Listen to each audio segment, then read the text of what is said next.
ಬಹುದೇವ ವಿಶ್ವಾಸಿಗಳನ್ನು ಸಿಕ್ಕಲ್ಲಿ ವಧಿಸಿರಿ, ಅವರನ್ನು ಸೆರೆ ಹಿಡಿ ಉಪಯೋಗಿಸಿ ಕಂದಕವನ್ನು ಸೃಷ್ಟಿ ಮಾಡ್ತಾ ಇದ್ದಾರೆ. ಯುದ್ಧಗಳು ನಡೆದ ಮೇಲೆ ಇಸ್ಲಾಂ ಧರ್ಮ ಸ್ಥಾಪನೆಯಾಗಿದೆ.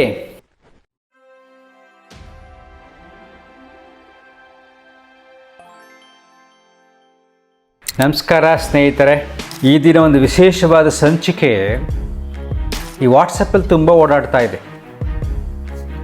ಕುರಾನ್ನಲ್ಲಿ ಪೇಜ್ ನಂಬರ್ 299 ಇದು ನೋಡಿ, ಪವಿತ್ರ ಕುರಾನ್ ಪೇಜ್ ನಂಬರ್ 299 ಇಲ್ಲಿದೆ.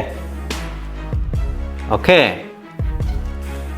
ನಿಷೇಧಿತ ಮಾಸಗಳು ಕಳೆದ ಬಳಿಕ ಬಹುದೇವ ವಿಶ್ವಾಸಿಗಳನ್ನು ಸಿಕ್ಕಲ್ಲಿ ವಧಿಸಿರಿ, ಅವರನ್ನು ಸೆರೆ ಹಿಡಿಯಿರಿ, ಮುತ್ತಿಗೆ ಹಾಕಿರಿ.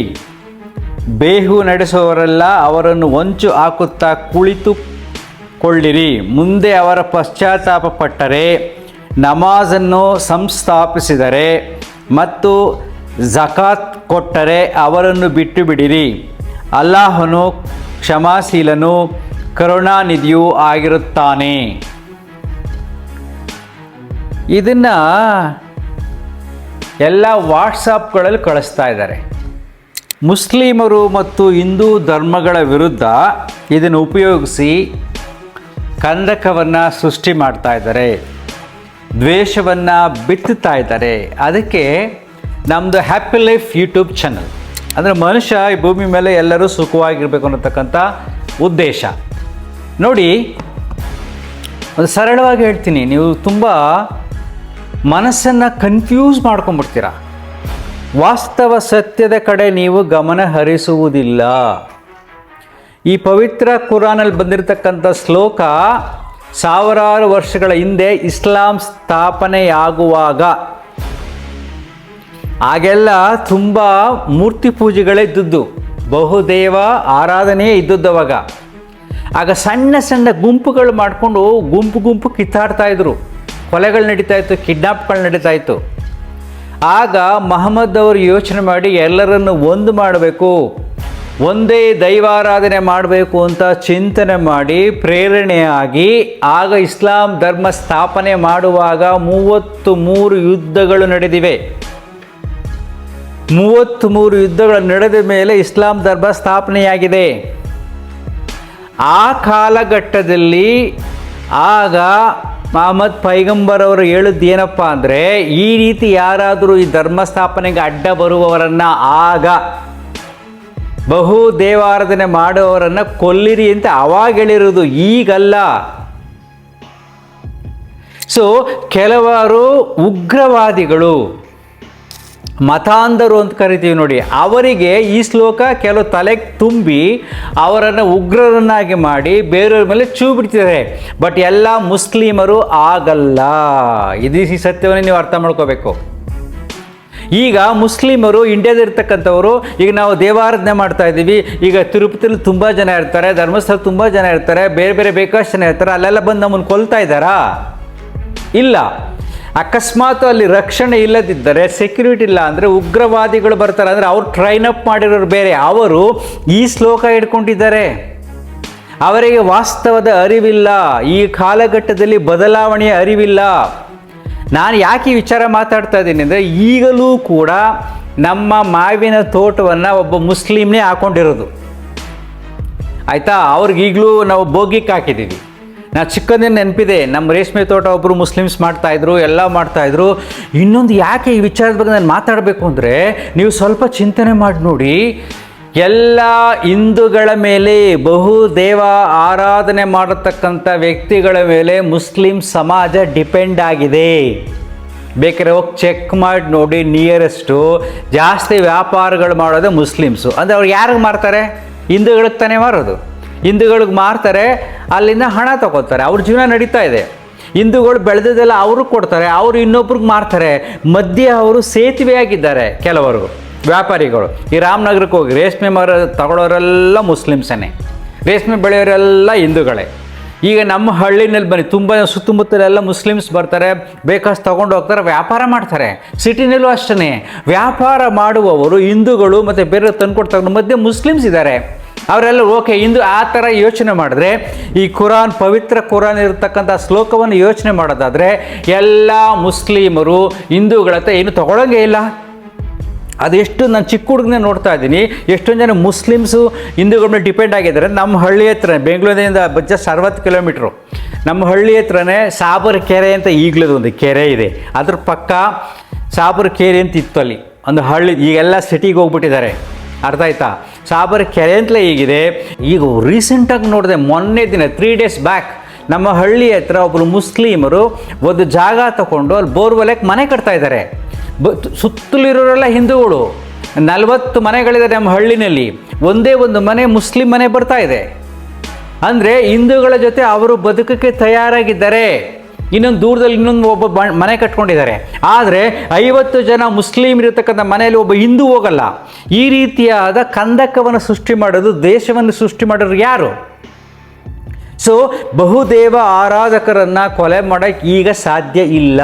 ಈ ರೀತಿಯಾದ ವಿಚಾರಗಳನ್ನು ಕುರಾನ್ ಇರತಕ್ಕಂಥ ಒಂದೇ ಒಂದು ಶ್ಲೋಕವನ್ನು ಇಟ್ಕೊಂಡು ದ್ವೇಷವನ್ನು ಬಿತ್ತಬೇಡಿ. ಸೊ ಆ ಶ್ಲೋಕ ಇಟ್ಕೊಂಡು ಅದೇನು ಕುರಾನ್ ಇದೆ ಅದನ್ನು ಇಟ್ಕೊಂಡು ದ್ವೇಷ ಸೃಷ್ಟಿ ಮಾಡಿ ಉಗ್ರರನ್ನಾಗಿ ಮಾಡೋದು ಬೇರೆಯವರು. ಅವರು ಧರ್ಮಾಂಧರು, ಅವರು ಭಯೋತ್ಪಾದಕರು. ಅದನ್ನು ಇಸ್ಲಾಂ ಧರ್ಮ ನಿಜವಾದ ಮುಸ್ಲಿಮರು ಸ್ವೀಕರಿಸುವುದಿಲ್ಲ. ಯಾವುದೇ ಮುಸ್ಲಿಮರು ಭಯೋತ್ಪಾದನೆಯನ್ನು ಸ್ವೀಕರಿಸುವುದಿಲ್ಲ. ಭಯೋತ್ಪಾದನೆ ಸ್ವೀಕರಿಸಿ ಪ್ರೇರಣೆ ಕೊಡೋರು ಅವರು ನಿಜವಾದ ಮುಸ್ಲಿಮರ್ ಅಲ್ಲ. ಹೊರಗಡೆ ಯಾರಾದರೂ ಇರಲಿ, ಈ ವಿಚಾರದಿಂದನೇ ಡಿಫ್ರೆನ್ಸ್ ಆಫ್ ಒಪಿನಿಯನ್, ಯಾವ ಕಾಲಘಟ್ಟದಲ್ಲಿ ಯಾವ ಚಿಂತನೆ ಬಂದಿತ್ತು, ಈಗಿನ ಕಾಲಘಟ್ಟದಲ್ಲಿ ಎಷ್ಟೊಂದು ಬದಲಾವಣೆ ಆಗಿದೆ. ಅದೇ ಹಳೆಯ ವಿಚಾರಗಳನ್ನು ಮನಸ್ಸಿನಲ್ಲಿ ತುಂಬತಕ್ಕಂಥ ಒಂದು ಪದ್ಧತಿ ಇದೆಯಲ್ಲ, ಅದನ್ನು ಬಿಡಬೇಕು. ಈಗ ನಮ್ಮ ಭಾರತದ ಮುಸ್ಲಿಮರು ಎಲ್ಲ ಮಸೀದಿಗಳಲ್ಲಿ, ಮದರಸಾಗಳಲ್ಲಿ ಈ ರೀತಿಯ ಶ್ಲೋಕವನ್ನು ಹೇಳ್ಕೊಡ್ಬಾರ್ದು. ಆ ಹಿಂದಿನ ಕಾಲದಲ್ಲಿ ನಡೆಯುತ್ತೆ, ಅವಾಗ ಎಲ್ಲರನ್ನೂ ಸೇರಿಸಿ ಒಂದು ಮಾಡಿ ನಾವು ಮುಸ್ಲಿಮರಾಗಿದ್ದೀವಿ. ಬಟ್ ಭಾರತ ದೇಶದಲ್ಲಿ ನಾವು ಇದ್ದೀವಿ, ಇವಾಗ ನಾವು ಬೇರೆ ದೇಶದಿಂದ ಬಂದವರು, ಇಲ್ಲಿ ನಾವು ನೆಲೆ ಕಂಡುಕೊಂಡಿದ್ದೀವಿ.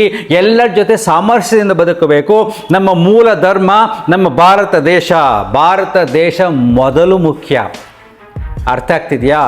ಸೊ ದೈವ ಧರ್ಮ ಬೇರೆ ಬೇರೆ, ಯಾಕಂದರೆ ಮುಸ್ಲಿಮ್ಸ್ ಇದ್ದಾರೆ, ಹಿಂದೂಗಳಿದ್ದಾರೆ, ಕ್ರಿಶ್ಚಿಯನ್ಸ್ ಇದ್ದಾರೆ, ಬೇರೆ ಬೇರೆ ಧರ್ಮಗಳೆಲ್ಲ ಇದೆ. ಎಲ್ಲ ಧರ್ಮಗಳು ಅವರದೇ ಅವರದಾದ ನಂಬಿಕೆಯಲ್ಲಿ, ತಿಳುವಳಿಕೆಯಲ್ಲಿ ಶಾಂತಿಯನ್ನು ಕಂಡುಕೊತಾ ಇದ್ದಾರೆ. ಇದು ಮುಖ್ಯ. ಧರ್ಮಗಳ ಮೂಲ ಉದ್ದೇಶ ಶಾಂತಿಯನ್ನು ಕಂಡುಕೊಳ್ಳೋದು. ಆ ಎಲ್ಲ ಧರ್ಮಗಳು ಇರೋದು ಭಾರತದಲ್ಲಿ. ಆ ಎಲ್ಲ ಧರ್ಮಗಳು ಸಾಮರಸ್ಯದಿಂದ ಬದುಕ್ತಾ ಇರೋದು ಭಾರತದಲ್ಲಿ. ಅದಕ್ಕೆ ನನಗೆ ಮೊದಲು ಭಾರತೀಯ, ನನ್ನ ಶ್ರೇಷ್ಠ ಧರ್ಮವೇ ರಾಷ್ಟ್ರ ಧರ್ಮ. ಎರಡನೇದು ನನ್ನ ಪರ್ಸನಲ್, ಅಂದರೆ ನೀನು ಮಾಡತಕ್ಕಂಥ ಧರ್ಮಗಳು. ಈ ದಿಶೆಯಲ್ಲಿ ಯೋಚನೆ ಮಾಡಬೇಕು ನಾವು. ಏನು ಮಾಡ್ತಾರೆ, ತುಂಬ ಜನ ರಾಜಕಾರಣಿಗಳು ಹಿಂದೂ ಮುಸ್ಲಿಮ್ಗಳ ಮಧ್ಯೆ ಒಂದು ಕೆಲವಾರು ಈ ಸುಳ್ಳುಗಳೆಲ್ಲ ಸೇರಿಸಿ, ಏನೇನೆಲ್ಲ ಸೇರಿಸಿ ದ್ವೇಷ ಉಂಟು ಮಾಡ್ತಾ ಇದ್ದಾರೆ. ಸತ್ಯವಾಗಿ ಹೇಳ್ತೀನಿ ನೋಡ್ರಪ್ಪ, ಎಲ್ಲ ಭಾರತದಲ್ಲಿರ್ತಕ್ಕಂಥ ಮುಸ್ಲಿಮರನ್ನು ಹೊರಗಟ್ಟಿ ನಾವು ಶಾಂತಿಯಿಂದ ಬದುಕೋಕ್ಕಾಗೋದಿಲ್ಲ. ಯಾಕೆಂದರೆ ಎಲ್ಲರೂ ಕೂಡ ದೇವರ ಮಕ್ಕಳು. ಮುಸ್ಲಿಮರು ದೇವರ ಮಕ್ಕಳು, ಹಿಂದೂಗಳು ದೇವರ ಮಕ್ಕಳು. ದೇವರು ಅಂದರೆ ಎಲ್ಲರೂ ಒಂದನೇ. ಅರ್ಥ ಆಗ್ತಿದೆಯಾ? ಅವ್ರನ್ನ 30 ಕೋಟಿ ಜನ ಹೊರಗಡೆ ಹಾಕಕ್ಕೆ ನಾವು ಆಗೋದಿಲ್ಲ.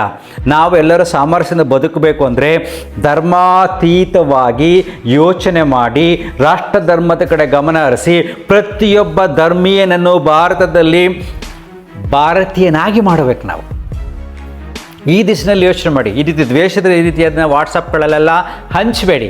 ನೆಕ್ಸ್ಟ್ ಎಷ್ಟೊಂದು ಸಿಂಪಲ್ ಆಗಿದೆ. ನೀವು ಸುಮ್ಮನೆ ಯೋಚನೆನೇ ಮಾಡೋಕ್ಕೆ ಹೋಗೋದಿಲ್ಲ. ಯಾರೋ ಒಂದು ಕಳಿಸ್ತಾರೆ, ನಂಬಿಡ್ತೀರಿ, ಮನಸ್ಸಲ್ಲಿ ದ್ವೇಷ ಬರುತ್ತೆ. ಮುಸ್ಲಿಮರೆಲ್ಲರೂ ಕೆಟ್ಟವರಲ್ಲ, ಮುಸ್ಲಿಮರೆಲ್ಲರೂ ಭಯೋತ್ಪಾದಕರಲ್ಲ.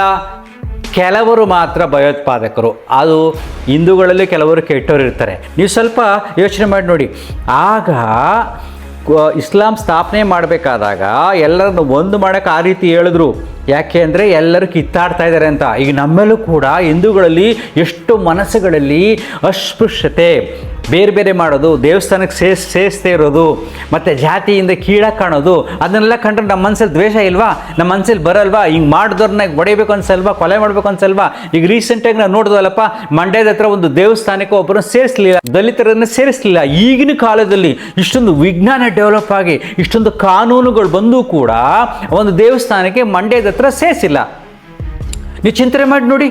ಈಗ ಅವ್ರ ಮನಸ್ಸಲ್ಲಿ ಏನು ದ್ವೇಷ ಬರುತ್ತೆ, ಬೇರೆಯವ್ರನ್ನ ಸಾಯಿಸಬೇಕು, ನಮ್ಗೆ ಇಷ್ಟು ಅವಮಾನ ಮಾಡ್ತಿದ್ದಾರೆ ಅನ್ಸಲ್ವಾ? ಹೀಗೆ ಆಗ ಇಸ್ಲಾಂ ಧರ್ಮ ಸ್ಥಾಪನೆಯಾಗುವಾಗ ಕೆಲ ಜನಗಳಲ್ಲಿ ಭೇದ ಭಾವ ಇದ್ದಾಗ ಆ ರೀತಿಯಾಗಿ ಹೇಳಿದ್ರು ಅಷ್ಟೇ. ಈಗ ನಮ್ಮ ಮನಸ್ಸಲ್ಲಿ ಬರಲ್ವಾ? ಈಗ ನಾನು ಒಂದು ದೇವಸ್ಥಾನಕ್ಕೆ ಹೋದಾಗ ನನ್ನ ತಳ್ಳಿಬಿಟ್ರೆ ನನಗೆ ಅವಮಾನ ಆಗಲ್ವಾ? ನನ್ನ ಮನಸ್ಸಲ್ಲಿ ರೋಷ ಬರಲ್ಲ, ಇವ್ನು ಸಾಯಿಸಬೇಕು ಅನ್ಸಲ್ವಾ? ಈ ರೀತಿಯಾಗಿದೆ. ಸೊ ಹೀಗೆ ಧರ್ಮ ಮತ್ತು ದೇವರ ಬಗ್ಗೆ ಚಿಂತನೆ ಮಾಡಿ ಸರಿತಪ್ಪುಗಳ ಬಗ್ಗೆ ವಿಮರ್ಶನೆ ಮಾಡಿ ಬದುಕನ್ನು ಕಟ್ಕೋತೀವಿ ಅನ್ನತಕ್ಕಂಥದ್ದು ತುಂಬ ಕಷ್ಟ. ಧರ್ಮ should be personal, god should be personal. ಈ ರೀತಿನ ಚಿಂತನೆ ಮಾಡಬೇಕು. ನನ್ನ ಮೇನ್ ಧರ್ಮ ರಾಷ್ಟ್ರೀಯ ಧರ್ಮ, ನಾನು ಭಾರತೀಯನಾಗಬೇಕು ಅನ್ನತಕ್ಕಂಥ ಚಿಂತನೆ ಅಡಿಯಲ್ಲಿ ನಾವು ನಡಿಬೇಕು. ಯಾರನ್ನು ಶಾಸ್ತ್ರಗಳನ್ನು ಇಟ್ಕೊಂಡು ಭೇದ ಭಾವ ಮಾಡುವವರು ಅಜ್ಞಾನಿಗಳು. ಅರ್ಥ ಆಗ್ತದೆ? ಮುಸ್ಲಿಮರು ಹಿಂದೂಗಳನ್ನು ಮನಸ್ಸಿನಲ್ಲಿ ದ್ವೇಷ ಮಾಡಿದರೆ ಅಜ್ಞಾನಿಗಳು. ಯಾಕೆಂದರೆ ಅಲ್ಲಾ ಹೇಳಿದಾನೆ, ಅಲ್ಲಾ ಕರುಣಾಮಯಿ ದಯಾಮಯಿ, ಸೃಷ್ಟಿಯಲ್ಲಿ ಎಲ್ಲರೂ ನನ್ನ ಮಕ್ಕಳೇ, ನಿನಗಾಗಿ ಭೂಮಿಯನ್ನು ಆಸಿದ್ದೇನೆ, ನಿನಗಾಗಿ ಮಳೆ ಬರೆಸ್ತೀನಿ, ನೀನು ಬದುಕಬೇಕು ಅಂತ ಕುರಾನಲ್ಲಿ ಬೇಕಾದಷ್ಟು ಕಡೆ ಹೇಳಿದ್ದಾನೆ. ಅದೇ ರೀತಿ ನಮ್ಮ ಹಿಂದೂ ಗ್ರಂಥಗಳಲ್ಲೆಲ್ಲ ಹೇಳಿದ್ದಾರೆ. ಸೊ ಗ್ರಂಥಗಳ ಆಧಾರದ ಮೇಲೆ ಹಿಂದೆ ಬರತಕ್ಕಂಥ ಚಿಂತನೆಗಳ ಮೇಲೆ ಈಗ ವಾಸ್ತವದಲ್ಲಿ ಅದೇ ಸೀರಿಯಸ್ ಅಂತ ಯೋಚನೆ ಮಾಡಿ ವಾದ ಮಾಡೋದು, ಯುದ್ಧ ಮಾಡೋದು ತಪ್ಪು. ನೋಡಿ, ಈ ರೀತಿಯಾದ ಚಿಂತನೆ ಮಾಡಿದಾಗ ಮಾತ್ರ ನಮಗೆ ಒಂದು ರಕ್ಷಣೆ ಸಿಗುತ್ತೆ. ಈಗ ನಾವು ಭಾರತವನ್ನು ಕಾಪಾಡ್ಕೋಬೇಕು. ಆಲ್ರೆಡಿ ಯುದ್ಧಗಳು ಸ್ಟಾರ್ಟ್ ಆಗಿಬಿಟ್ಟಿದೆ. ಯಾಕೆಂದರೆ ತಪ್ಪು ತಿಳುವಳಿಕೆ. ಹಳೇ ಕಾಲದಲ್ಲಿ ಏನು ಬೆಳೆದಿರೋ ಅದನ್ನು ಈಗ ಹಿಡ್ಕೊಂಡು ಬಯಾಟ್ ಮಾಡ್ಕೊಂಡು ಅದನ್ನೇ ಮನಸ್ಸಿಗೆ ತುಂಬಿ ಉಗ್ರವಾದ ಮಾಡೋದು ತಪ್ಪಲ್ವಾ? ಸೊ ವಾಸ್ತವ ಸತ್ಯದಲ್ಲಿ ಪ್ರತಿಯೊಬ್ಬ ಭಾರತೀಯನಾಗಿ ಬದುಕಬೇಕು. ರಾಷ್ಟ್ರ ಧರ್ಮವನ್ನು ನಾವು ಅಳವಡಿಸ್ಕೋಬೇಕು. ದೇಶಕ್ಕಾಗಿ ನಾವು ಏನನ್ನು ಮಾಡೋಕ್ಕೂ ಸಿದ್ಧರಾಗಿರಬೇಕು. ಆ ರೀತಿ ಬಂದಾಗ ನಾವೆಲ್ಲರೂ ಶಾಂತಿಯಿಂದ ಇರ್ತೀವಿ, ನೆಮ್ಮದಿಯಿಂದ ಬದುಕನ್ನು ಸಾಕ್ತೀವಿ. ಇಲ್ಲದೆ ಹೋದರೆ ಮುಂದಿನ ಪೀಳಿಗೆ ಸಂಘರ್ಷದಲ್ಲೇ ಸಾವನ್ನು ಕಾಣಬೇಕಾಗತ್ತೆ, ಅಶಾಂತಿಯಲ್ಲಿ ಬದುಕು ಸಾಗುತ್ತೆ. ದಯವಿಟ್ಟು ನಾನು ಕೇಳ್ಕೊತೀನಿ, ಯಾವುದೇ ಧರ್ಮದ ನೆಗೆಟಿವ್ ವಿಚಾರಗಳನ್ನು ಮನಸ್ಸಿನಲ್ಲಿ ನೆಗೆಟಿವ್ ಕ್ರಿಯೇಟ್ ಮಾಡಿ ಅಶಾಂತಿಯನ್ನು ಉಂಟು ಮಾಡತಕ್ಕಂಥ ವಿಚಾರಗಳನ್ನು ಪ್ರಸಾರ ಮಾಡಬೇಡಿ. ನೀವೇನಾದರೂ ಮಾತಾಡಿದ್ರೆ ಮನಸ್ಸನ್ನು ಕ್ಲಿಯರ್ ಮಾಡಿ ಶಾಂತಿಯಿಂದ ಇರೋ ರೀತಿ ನೀವು ಮಾತಾಡಿ. ಎಲ್ಲರನ್ನು ಒಂದು ಮಾಡುವ ರೀತಿಯಲ್ಲಿ ಮಾತಾಡಿ. ಮೌಢ್ಯತೆಯಿಂದ ಮೂಢರನ್ನಾಗಿ ಮಾಡಿ ದೋಚುವ ಚಿಂತನೆಗಳನ್ನು ಬಿಡಬೇಕು ನಾವು. ನಮ್ಮ ಹಿಂದೂ ಧರ್ಮಗಳು ಎಷ್ಟೋ ಜನ ಎಷ್ಟೊಂದು ಸುಳ್ಳು ಮಾಡಲ್ವಾ? ಮೈ ಮೇಲೆ ದೇವರು ಬರುತ್ತೆ ಅಂತ ಸುಳ್ಳು ಮಾಡ್ತಾರೆ, ದೆವ್ವ ಬರುತ್ತೆ ಅಂತ ಮಾಡ್ತಾರೆ, ಪವಾಡ ಮಾಡ್ತೀನಿ ಅಂತ ಮಾಡ್ತಾರೆ. ಎಲ್ಲ ಸುಳ್ಳುಗಳಿಂದ ಮುಗ್ಧರನ್ನು ಮೋಸ ಮಾಡಲ್ವ? ಹಂಗೆ ಎಲ್ಲ ಧರ್ಮಗಳಲ್ಲೂ ಇರುತ್ತೆ. ಅದರಿಂದ ಹೊರಗಡೆ ಬರಬೇಕು. ಅಂದರೆ ನೆಮ್ಮದಿ ಕಾಣಬೇಕು ಅಂದರೆ ನಂಬರ್ 1 ಇಸ್ ವೆರಿ ಸಿಂಪಲ್. ಈಗ ಭಾವನಾತ್ಮಕವಾಗಿ ನಾವು ರಾಷ್ಟ್ರವನ್ನು ಕಟ್ಟಕ್ಕೆ ಸಾಧ್ಯ ಇಲ್ಲ. ಕಾನೂನುಗಳನ್ನು ಬಿಗಿಗೊಳಿಸಿ ಎಲ್ಲರನ್ನೂ ಒಂದು ಗಟ್ಟಿ ಮಾಡಿ ಹಿಡಿಬೇಕು. ಅವ್ರನ್ನ ಎಲ್ಲರನ್ನು ಹಿಡಿದು ಭಾರತೀಯರನ್ನಾಗಿ ನಾವು ಮಾಡಬೇಕು. ಆ ದಿಶೆ ಕಡೆ ಗಮನ ಹರಿಸಿ.